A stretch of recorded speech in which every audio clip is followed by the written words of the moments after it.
Madame, bonsoir, monsieur, bonsoir, bienvenue sur les antennes de For You Télévision, bienvenue à une semaine d'actualité pour voir l'actualité qui a marqué le continent et telle que traitée par la rédaction centrale de For You Media, une actualité qui a été majoritairement vue du côté du Mali, qui était bien sûr au rendez-vous cette semaine avec la saisine portée contre la France, mais sans toutefois oublier également les accords de coopération signés avec l'Algérie. On parlera également de la République centrafricaine, avec notamment la mise sur pied du comité de rédaction, un décret présidentiel qui a donc annoncé cela, et même aussi l'annulation de la vente du Mont Sangokoin qui concerne la nationalité, et tel qui a été donc apporté par la Cour constitutionnelle. On parlera aussi dans ce rendez-vous de la Russie qui a donc interrompu sa distribution du gaz en Europe pour cause de problèmes techniques, sans toutefois oublier les autres informations qui ont marqué le continent. Bienvenue à tous et à toutes.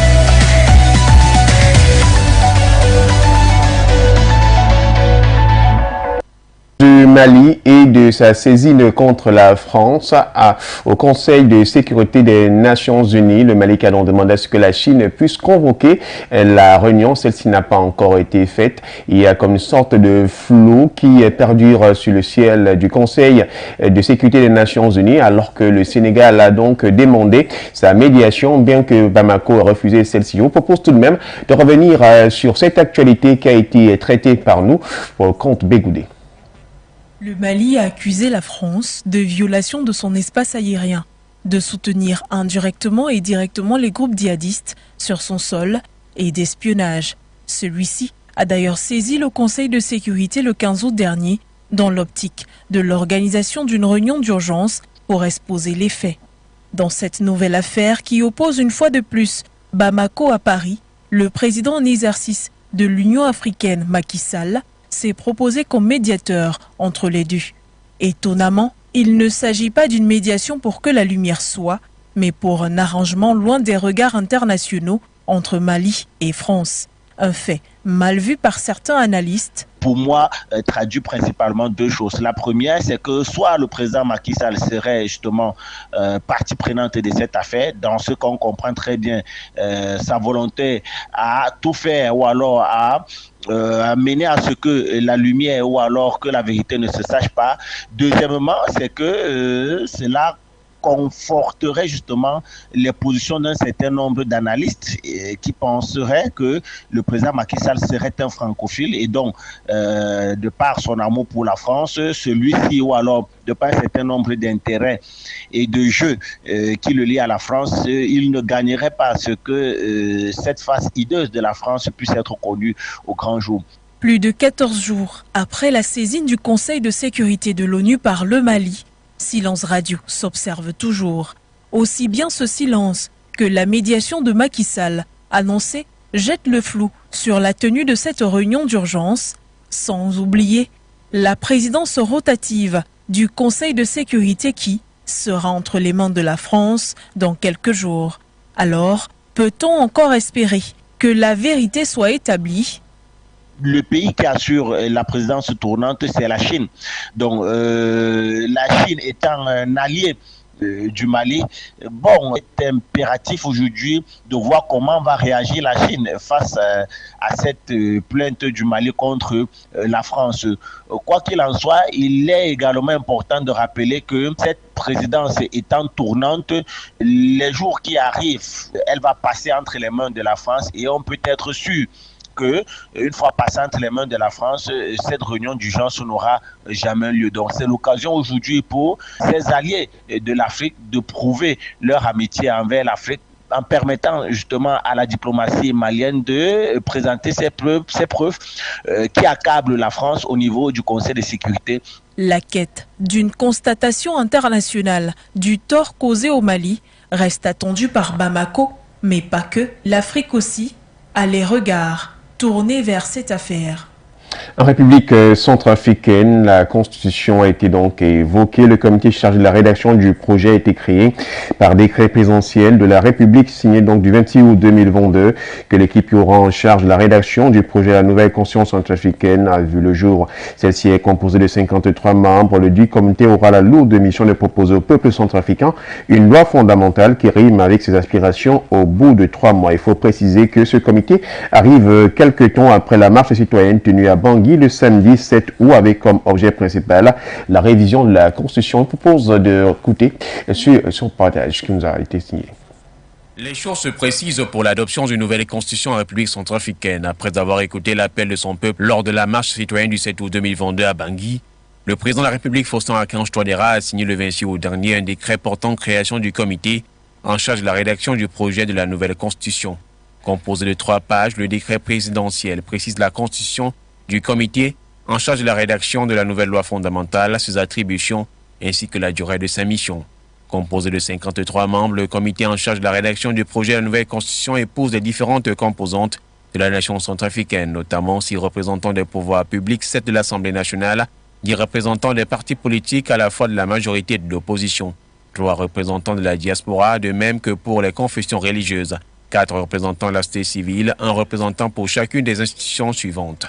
Le Haut Conseil de la communication, le Conseil économique et social, la Haute Autorité chargée de la bonne gouvernance, le Conseil national de la médiation.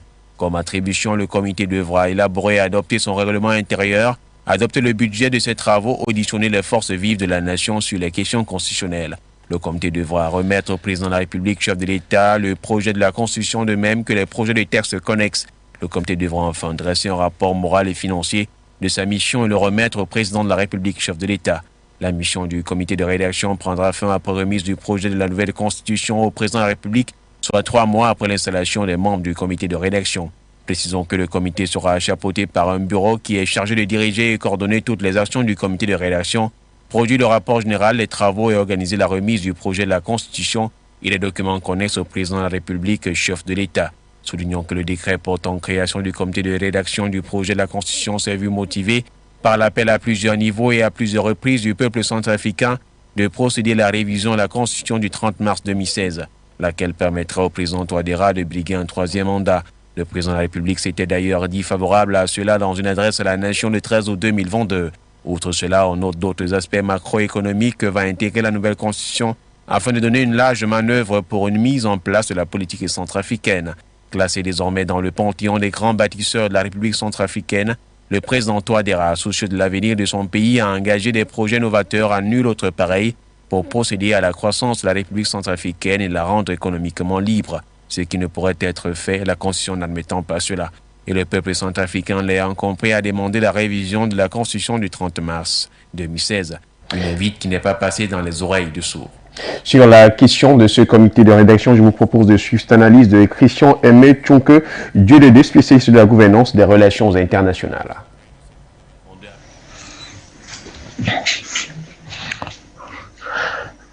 Fidèle auditeur, c'est toujours un plaisir d'être avec vous. Je suis Christian Aimé Tchonke, DG2, spécialiste des questions de gouvernance et des relations internationales. Aujourd'hui, on constate avec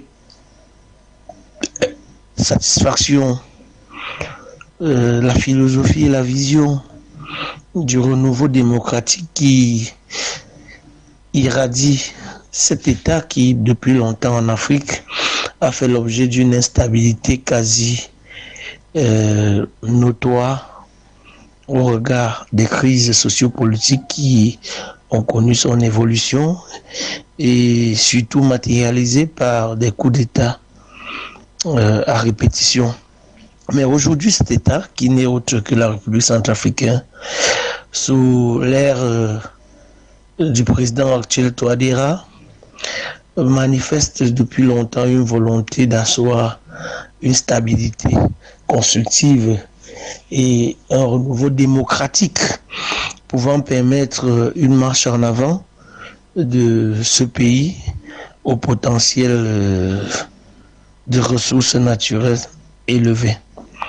D'entrée de jeu, nous allons observer que le revirement géopolitique et géostratégique de la République centrafricaine qui, sous l'égide de son président, a pris la résolution de redéployer son énergie vers de nouveaux partenariats militaires, sécuritaires et géostratégiques avec le recours à la Russie comme partenaire stratégique militaire a sonné le glas à plusieurs années de morosité, de monotonie sur ces questions, avec la présence française de la MINUSCA qui, peut-être plus mal que bien, s'est déployée à asseoir la stabilité sociopolitique et le développement économique du pays. Donc, sous l'ère de ce nouveau président, la Russie est venue assurer un pan de sécurité où on peut dire qu'il y a une relative sécurité en République centrafricaine.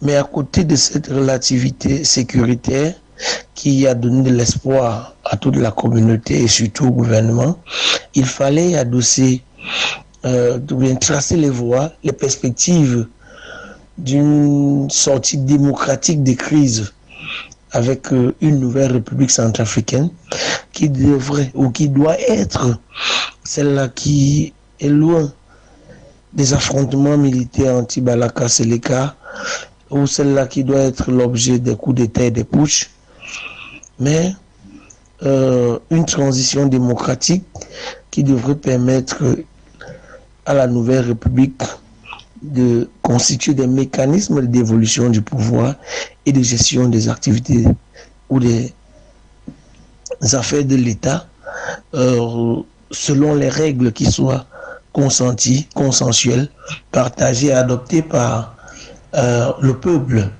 C'est pour cela que l'idée de la rédaction d'un document constitutionnel est venue et le président a pris par un acte co-signé des membres du gouvernement intéressés. C'est pas.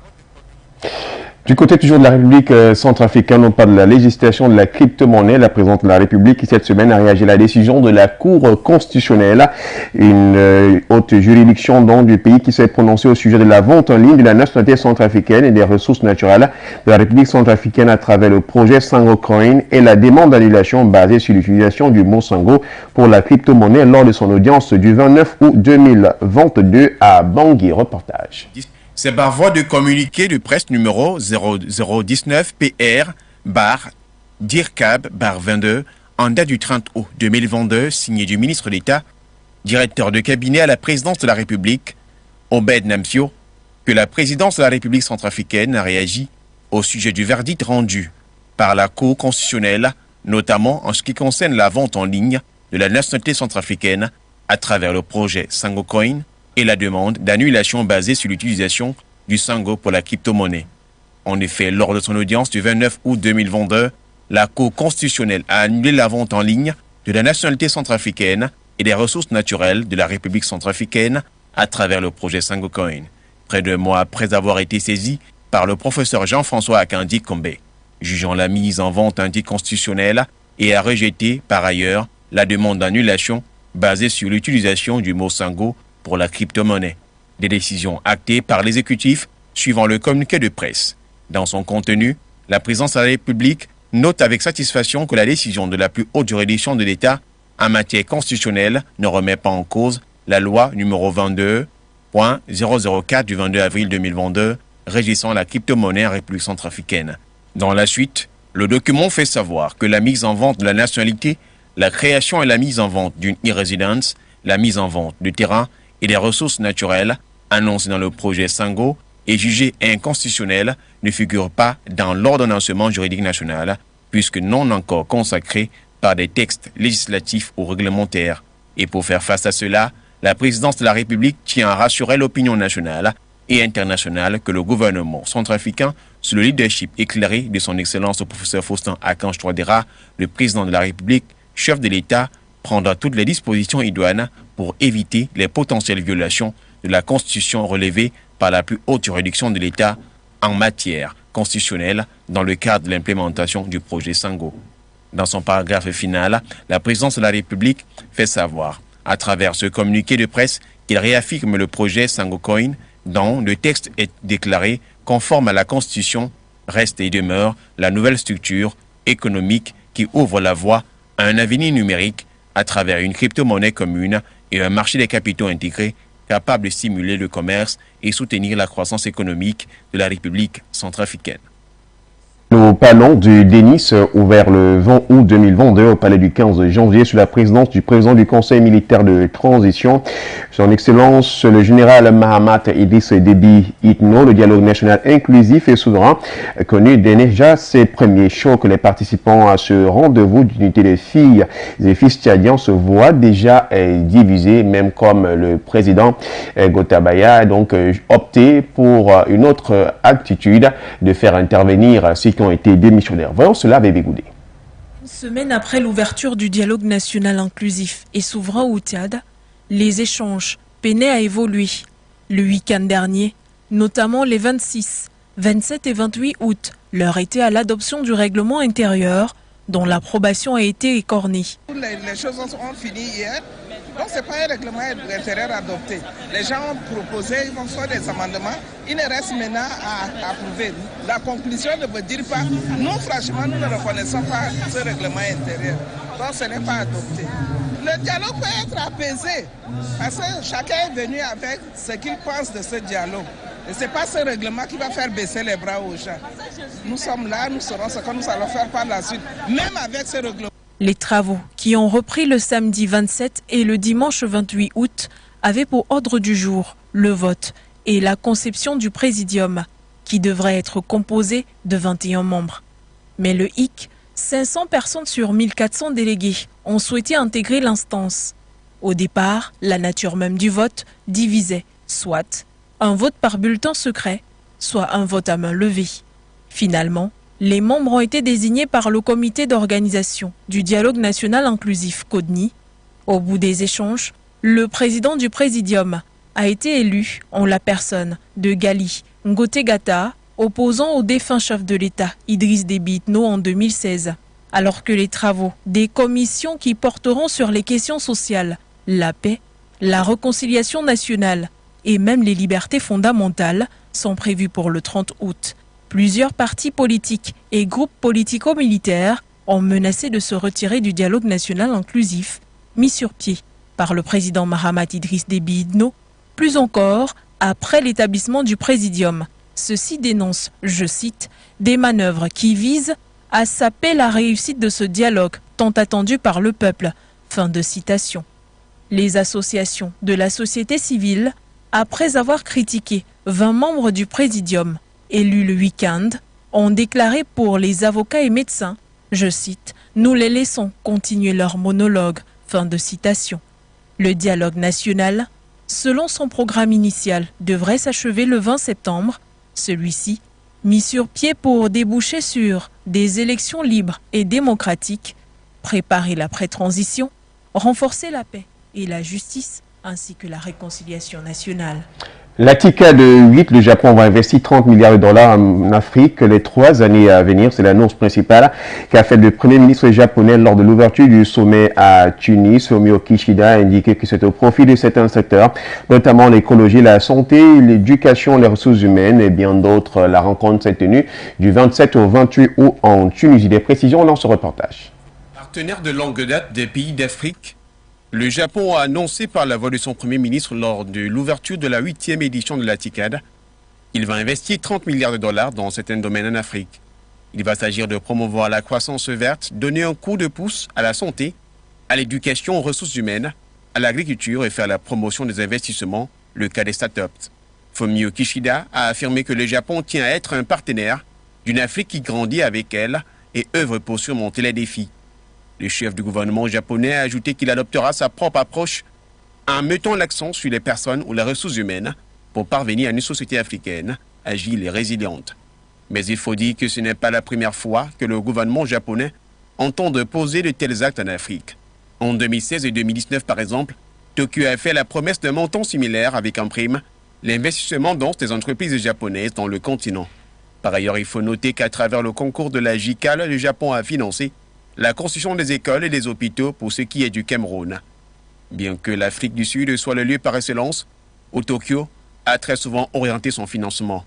Relevons néanmoins que contrairement à ses concurrents, dont le plus direct est la Chine, le pouvoir économique japonais est faible, avec près de 600 compagnies sur des milliers que comptent les autres.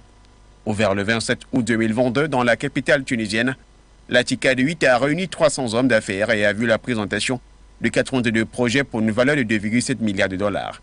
Lancée en 1993 par le Japon, la conférence TICAD est une initiative qui vise à accélérer le dialogue politique entre les dirigeants africains et les partenaires au développement, portant sur les défis auxquels le continent est confronté.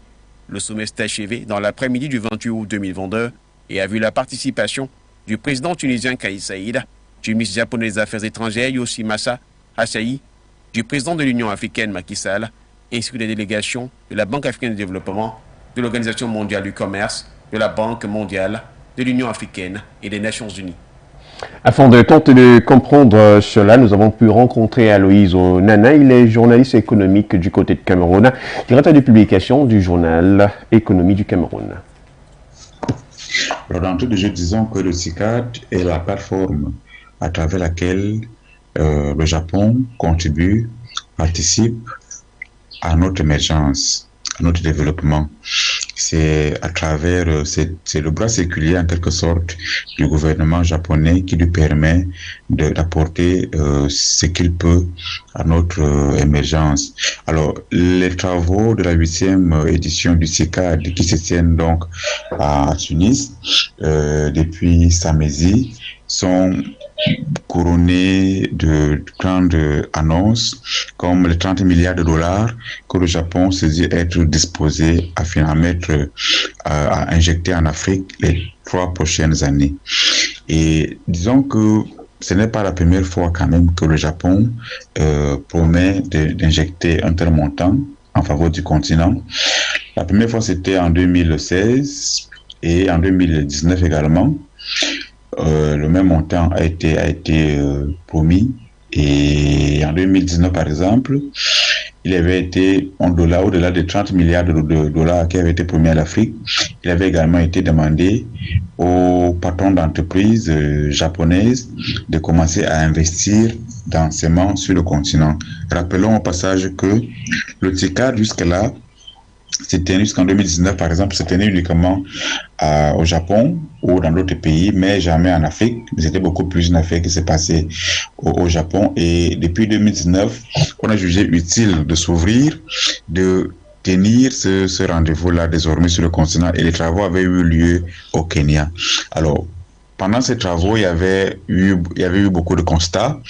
Entre autres, c'était par exemple le fait que le Japon, sur le continent, n'avait que 687 compagnies, alors que le concurrent immédiat, c'est-à-dire la Chine, avait des milliers et des milliers d'entreprises sur le continent. Un autre constat, c'était que le Japon a son précaré, un pays dans lequel il investit beaucoup plus.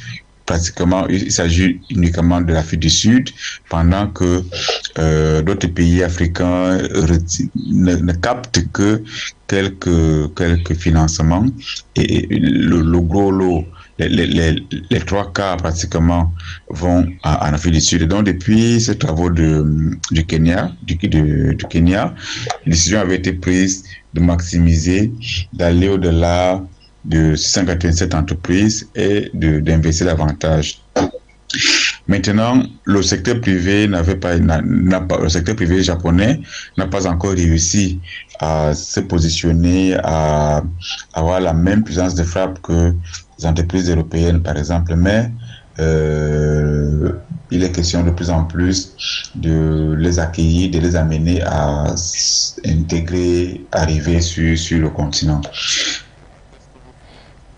Du côté du Gabon, on parle donc de la première réunion des États généraux de la CEMAC que Libreville a eu à abriter.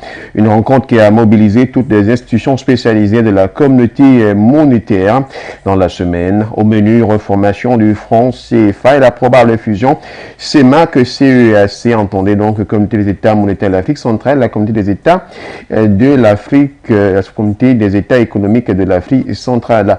L'état des lieux, c'est avec le concours de Bégoudé. Les États généraux de la CEMAC se sont ouverts le 30 août 2022 à Libreville. Il s'agit de la première édition, sous le thème « Consolidation des acquis et perspectives ». Les assises, qui s'achèvent le 1er septembre prochain, ont pour objectif d'évaluer le fonctionnement des institutions spécialisées et agences d'exécution de la communauté économique et monétaire de l'Afrique centrale. Cette grande première réunion intervient 15 ans après l'entrée en vigueur du programme de réforme institutionnelle, PRI en abrégé. Elle traitera jusqu'au terme de 15 thématiques au moins. Les travaux ont été ouverts par la première ministre gabonaise, Rose Christiane Osuka Raponda. Les premières sessions ont porté sur l'architecture institutionnelle de la communauté une quinzaine d'années après le PRI, notamment la question des acquis du programme, le financement de la communauté, la taxe communautaire et ses difficultés de recouvrement, la mobilisation des ressources extérieures et financement de la communauté. Les 6 sessions devront faire le tour du commerce intracommunautaire et la libre circulation. Le programme des réformes économiques et financières, ceci dans le but de comprendre les enjeux nouveaux du fonctionnement de la commission dirigée par le professeur Daniel Onaondo, ainsi qu'évaluer l'efficacité des différentes institutions spécialisées. La réunion des États généraux vise surtout une amélioration certaine du fonctionnement des institutions communautaires et la mise sur pied de facilitateurs dans le respect des objectifs fixés par le traité de la CEMAC. Lors des échanges, une fusion entre la CEMAC et la communauté économique des États de l'Afrique centrale, CEAC en abrégé, a été évoquée, mais également une réforme sur le franc CFA. Même si le professeur Onaondo, le président de la commission, a crié à la confidentialité sur la question, il a tout de même souligné qu'une feuille de route a été remise aux institutions.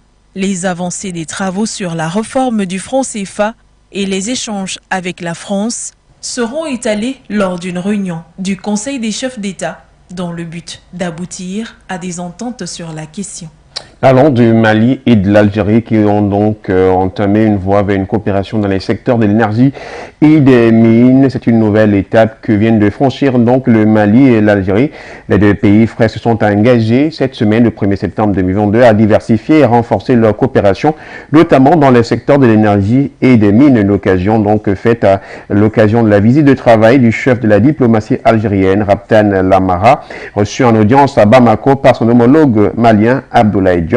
Les deux diplomates n'en sont par ailleurs réjouis des avancées significatives actuellement observées tout en fixant le cadre d'une nouvelle coopération qui se veut gagnant-gagnant. Les détails avec Ngeni. Renforcer, diversifier davantage le partenariat dans les domaines de l'énergie, des mines, des télécommunications, du commerce, de la formation professionnelle et universitaire, tout en facilitant la circulation des biens et personnes. Voilà ce qui ressort de la rencontre bilatérale stratégique entre le Mali et l'Algérie. Rendue à sa 18e édition à Bamako, cette rencontre entre Abdoulaye Diop, ministre malien des Affaires étrangères, et son homologue algérien Ramtan Lamamra a permis aux deux pays de renforcer leur coopération d'amitié. Une amitié traduite par la partie algérienne en reconnaissance des progrès réalisés par les autorités maliennes dans la conduite de la transition en vue d'un retour à l'ordre constitutionnel. L'Algérie est déterminée à être en toutes circonstances partie de la solution et non pas des problèmes. C'est pour cela que lorsqu'il y a des difficultés entre un pays frère tel que le Mali et un pays partenaire ami tel que la France, la parole de l'Algérie se veut une parole d'apaisement, une parole de responsabilité, une parole qui ultimement vise à aider à créer les conditions de relations apaisées, de relations qui puissent servir fondamentalement la cause de la paix, de la stabilité, de la sécurité. De son côté, Abdoulaye Diop a relevé l'importance de cette session particulière du comité bilatéral stratégique, soulignant qu'il se tient à la veille d'une réunion importante du comité de suivi de l'accord pour la paix et la réconciliation issu du processus d'Alger. Le président Abdelmadjid Tebboune comme le président Goïta sont attachés à la paix, à la solidarité et au travail en commun. Je dois saluer devant vos micros l'engagement de l'Algérie à nos côtés pour la paix, mais aussi la manière avec laquelle l'Algérie a toujours adopté une posture constructive, mais aussi compréhensive par rapport au processus de transition au Mali, ne se mettant pas dans une position de donneur de leçons. Concernant cet aspect précis de la coopération, les deux parties ont passé en revue les avancées, les difficultés et les attentes en reconnaissant le caractère dynamique, consensuel et progressif de ce processus. La lutte contre le terrorisme a également été au cœur des échanges, avec des actions communes qui seront menées dans ce sens. Les diplomates se sont réjouis par ailleurs des conclusions de la réunion décisionnelle de haut niveau préparatoire à la mise en œuvre du désarmement, démobilisation et réinsertion globale tenue du 1er au 5 août 2022 à Bamako. Achevant en beauté sa visite de travail, Ramtam Lamamra, ministre algérien des Affaires étrangères, a présidé ce 2 septembre 2022 la 6e session de haut niveau du comité de suivi de l'accord pour la paix et la réconciliation au Mali. Toujours au Mali, nous parlons donc de la réunion du conseil de cabinet du 1er septembre qui a été présidée récemment par l'actuel premier ministre intérimaire Abdoulaye Maïga, qui est toujours ministre de l'administration territoriale et porte-parole du gouvernement. L'une des choses bien sûr à préciser, c'est notamment la préparation de la semaine de la paix. Cette semaine est donc issue des assises nationales de réconciliation qui ont été arrêtées en décembre 2021. Ça se tiendra du 15 au 21 septembre prochain. Bégoudé nous en dit plus. Le conseil de cabinet présidé le 1er septembre par le Premier ministre par intérim, porte-parole du gouvernement, le colonel Abdoulaye Maïga, avait en une de sujets à débattre l'organisation de la Semaine nationale de la paix et la création de cadres organiques des services régionaux et subrégionaux de l'administration des biens de l'État. En plein dans la transition, le gouvernement malien requiert un rassemblement du peuple malien, ceci autour du vivre ensemble, mais aussi d'une panoplie d'actions qui permettront une stabilité effective au Mali. Une stratégie qui rentre en droite ligne de la politique du colonel Assimi Goïta, celle de mêler le peuple autant que faire se peut, évitant ainsi les fausses notes. La Semaine nationale de la réconciliation, SNR en abrégé, se tiendra du 15 au 21 septembre prochain. Dans la préparation des hostilités, le ministre de la Réconciliation, de la Paix et de la Cohésion nationale, en pole position, le colonel-major Ismaël Ouagué, qui a d'ailleurs rappelé lors de sa prise de parole que le Mali est en proie à une crise multidimensionnelle depuis 2012, ajoutant que celle-ci avait suffi à ébranler le tissu social et la cohésion nationale entre les peuples. Dans le but de rectifier le tir, assises inter- et intracommunautaires continuent d'être mises sur pied dans plusieurs régions du pays. La SNR est une initiative qui résulte des assises nationales de réconciliation qui ont eu lieu en décembre 2021. Elle est encadrée par la loi numéro 2019-042 du 24 juillet 2019 qui parle de la création de la SNR en son article 7. Pour le gouvernement malien, aujourd'hui l'heure est plus que jamais au renforcement de la cohésion sociale, au pardon et à la culture de l'entente car le pays aborde un pan délicat de son histoire. La sérénité est donc un enjeu majeur afin que les mauvaises notes ne viennent pas de l'intérieur lorsque le champ du renouveau, de la reconstruction et de la restructuration sera entonné pour mener à bien les différents travaux du 15 septembre au 21. Une somme de 200 millions de francs CFA a été allouée à la cause. Parlons du Burkina Faso, donc Côte d'Ivoire. Damiba effectue son premier voyage à Abidjan, quelque temps donc après qu'il ait pris place du Conseil national de transition. L'actuel homme fort de Ouagadougou, le colonel Paul-Henri Sadaogo Damiba, va donc séjourner pour une durée de 40 minutes en Côte d'Ivoire le 100 septembre prochain. L'information, bien sûr, annoncée par les services de la présidence de la République, une visite d'amitié et de travail. Bégoudé, vous nous en dites plus. Le président de la transition au Burkina Faso, le lieutenant-colonel Paul-Henri Sandaogo Damiba, effectuera son tout premier voyage hors du pays depuis sa prise de pouvoir dans les prochains jours. Celui-ci est attendu à Abidjan le 5 septembre 2022, une visite d'amitié et de travail où il rencontrera son homologue ivoirien Alassane Ouattara. Son arrivée à Abidjan est prévue pour 11 heures où il sera accueilli à l'aéroport international Félix Houphouët-Boigny d'Abidjan par le vice-président Tiemoko Méliet-Koné. Un entretien est prévu avec le président ivoirien suivi d'un point de presse conjoint des deux dirigeants. Son séjour en Côte d'Ivoire sera de très courte durée car il repartira le même jour. Au cours de ces assises, aussi courtes seront-elles, les deux présidents aborderont inéluctablement les questions de sécurité entre les deux pays et de paix, au vu de la frontière qu'ils partagent et du nombre de réfugiés y siégeant depuis le regain d'attaques djihadistes sur le sol burkinabé. Une première visite qui intervient quelques 2 mois seulement après une assise entre le lieutenant-colonel Sandaogo Damiba et ses prédécesseurs, notamment Blaise Compaoré, exilé en Côte d'Ivoire depuis 2014. Pour son premier voyage officiel, le lieutenant-colonel Damiba a choisi la Côte d'Ivoire, qui aujourd'hui est en pleine tension avec le Mali, dans l'affaire des 49 soldats ivoiriens désormais écroués à Bamako, et dont le quiproquo ne s'est toujours pas soldé en attente. Une visite quand même qui donne à s'interroger sur le choix de la nation, la première à visiter en tant que président de la transition. Au Cameroun, nous parlons de développement local avec la communauté urbaine du Douala qui a donc procédé au lancement officiel de la fermage des activités de déportage dans la dite ville.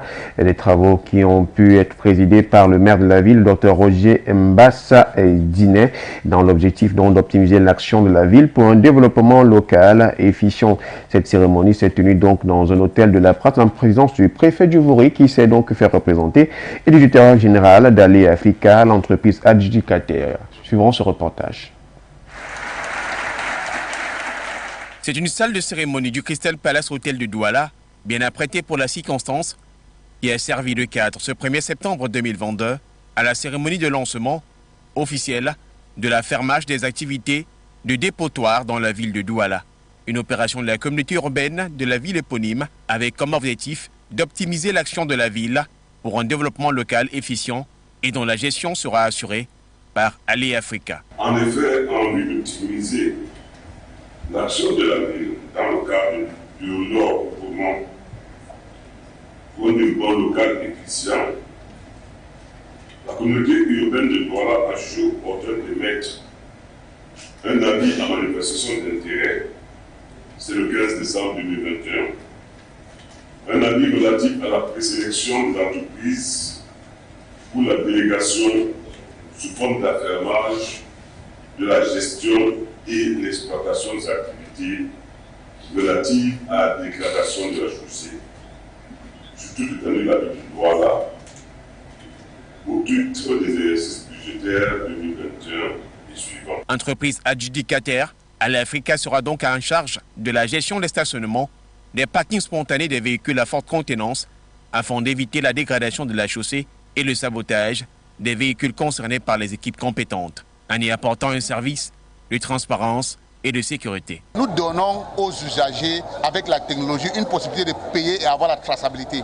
La sécurité de ne pas s'asseoir dans son bureau et voit des personnes débarquer avec un taxe qu'on ne sait pas. On les informe avec la plateforme et on leur fait payer par des méthodes électroniques pour qu'il n'y ait pas d'arnaque et qu'ils aient la transparence. La deuxième chose, c'est la sécurité. Alors ce que nous faisons, c'est que par la plateforme, il y a la géolocalisation. Vous choisissez exactement l'endroit que vous allez parquer et après avoir parqué, choisi cet endroit, vous payez et quand vous arrivez, vous avez déjà votre endroit à parquer. À part ça, nous avons nos agents qui vous attendent là-bas, qui vont vous observer pendant la décharge de votre marchandise, parce qu'il y a beaucoup de vols que les entrepreneurs se plaignent aussi lorsqu'ils sont en train de décharger leurs marchandises. Les dites activités de dépotage étaient faites auparavant par un service de la police municipale qui a peiné à assurer. Le maire de la ville a cet effet prescrit à la nouvelle équipe, le dialogue et l'usage des sabots, un dernier ressort. Il n'y avait peut-être pas une approche spécifique à cette activité. L'âme de la répression, c'était de poser un sabot. On a posé beaucoup de sabots, mais on a eu aussi beaucoup de problèmes en posant un sabot. C'est pour ça que j'ai demandé à Aller Africa de veiller à ce que l'utilisation des sabots se fasse en dernier ressort. Par ailleurs, il importe de noter que la CUD, en affirmant ce service à un tierce, cela lui permettra un meilleur suivi de l'activité et des recettes y engagées. Était présent à cette cérémonie, outre le maire de la ville de Douala et ses collaborateurs, le préfet du Vouri, représenté par son premier adjoint préfectoral, le directeur général d'Aller Africa André Eto et tout son personnel. Étaient également présents les députés du département du Vouri et les chefs supérieurs des cantons de la ville de Douala. Et sans toutefois oublier la présence de certains responsables de la police nationale et d'autres responsables de la région. Et pour sortir de ce rendez-vous d'une semaine d'actualité, nous parlons de la Russie, la livraison de gaz. Donc, Moscou s'était vu interrompre l'approvisionnement au gaz en Europe cette semaine. C'était donc une nouvelle manche dans la partie de bras de fer engagée autour de l'énergie. Mercredi 31 août 2022, la Russie a interrompu la fourniture de gaz naturel à l'Europe via le gazoduc Nord Stream 1. Selon Moscou, cette décision faisait suite aux travaux de maintenance qui doivent être effectués afin d'améliorer la capacité de transport du gazoduc en question. Un argument qui peine donc cet acte à convaincre car l'Europe voit en cet acte une décision politique en réponse aux sanctions infligées à Moscou par l'Union européenne. Une fois de plus, les Européens sont privés donc de gaz pendant 3 mois et cela a été fait. Guéné nous en dit plus.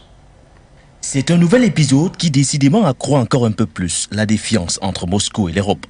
Alors que la crise énergétique cristallise toutes les inquiétudes en Europe, la situation autour du gaz russe n'arrange rien. La faute au géant gazier russe Gazprom qui interrompt la fourniture de gaz naturel à l'Europe via le gazoduc Nord Stream 1. Selon le premier producteur de gaz au monde, le gazoduc est officiellement arrêté pour des travaux de maintenance. Une position qui a du mal à passer en Europe, notamment en Allemagne, où le patron de l'agence allemande des réseaux estime que cette opération est incompréhensible sur le plan technique, en rappelant que la Russie prend une décision politique après chaque soi-disant maintenance. En réalité, selon certaines indiscrétions, le patron de l'agence allemande des réseaux semble avoir la mémoire courte, car si Moscou réplique, c'est en partie en réponse aux sanctions infligées par l'Union européenne à la Russie. Rien de surprenant donc, d'autant plus que Dmitri Peskov, le porte-parole du gouvernement russe, soutient que les sanctions contre Moscou ne permettent pas d'effectuer les travaux normaux d'entretien et de réparation complète du gazoduc en question. Rappelons par ailleurs que le 22 juillet 2022, Gazprom avait déjà annoncé qu'il réduirait drastiquement à 33 millions de mètres cubes quotidiens les livraisons de gaz à l'Europe. Cette décision, couplée à ce nouvel arrêt de l'approvisionnement, devrait donc vraisemblablement être préjudiciable pour l'Europe, notamment avec des craintes de pénurie énergétique qui entraîneront la hausse des prix à la pompe, ainsi que de nouveaux bons des prix de l'électricité. Madame, Monsieur, merci de nous avoir suivis. Une semaine d'actualité pour le compte de cette semaine s'achève. Rendez-vous sera donc pris pour la semaine prochaine. Nous reviendrons sur l'actualité marquée et vue, traitée par la rédaction de For You Media et qui aura donc été au cœur de notre continent africain. Au revoir.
Bonsoir et bienvenue, mesdames et messieurs, à cette autre édition de votre émission Zone Santé sur les antennes de For You Media. Eh bien, ce jour, on s'intéresse à l'approche africaine de lutte contre le cancer. Et on rappelle que c'est un problème de santé majeur en Afrique qui touche une grande partie du milliard d'habitants et est la deuxième cause de décès dans le monde. Et pour en parler, je suis accompagnée sur ce plateau du docteur Kené Lambo, qui est tradithérapeute spécialiste en tout cancer, est également une dame forte avec beaucoup de qualités, très réputée en Afrique, surtout du côté de l'Afrique de l'Ouest. Bonsoir et bien, merci d'avoir accepté notre invitation. Merci, bonsoir ma fille. Pourquoi ma fille? Parce que là, je dis toujours que nous sommes des Bantous. Oui. Déjà pour commencer et ouvrir cette émission, je dis merci à tous les Africains qui savent, qui s'acceptent et qui s'affirment en tant que les Bantous. Parce que ma lutte aujourd'hui, c'est de diminuer autant d'acide dans nos assiettes. C'est d'apprendre à nos mamans, à nos sœurs, aux vrais Bantous, comment s'alimenter. Parce que tout va de l'alimentation, tout a été programmé pour détruire l'Afrique. Oui, je le redis encore, en tant que femme et mère, tout a été programmé pour détruire l'Afrique. L'alimentation compte beaucoup. Tous ces engrais qu'on vend sur nos marchés pour détruire le sol, ces mêmes engrais, ça entre dans les plantes. À l'époque, quand j'étais enfant, c'était pas facile de comprendre une personne. Le diabétique, c'était celui-là qui était riche. Mais aujourd'hui, je vous en supplie, aujourd'hui, nous accouchons des enfants déjà avec le taux cancérogène élevé. Donc, qu'est-ce que nous allons faire? Et d'habitude, je dis toujours que le ketchup ne nous appartient pas, le hamburger ne nous appartient pas.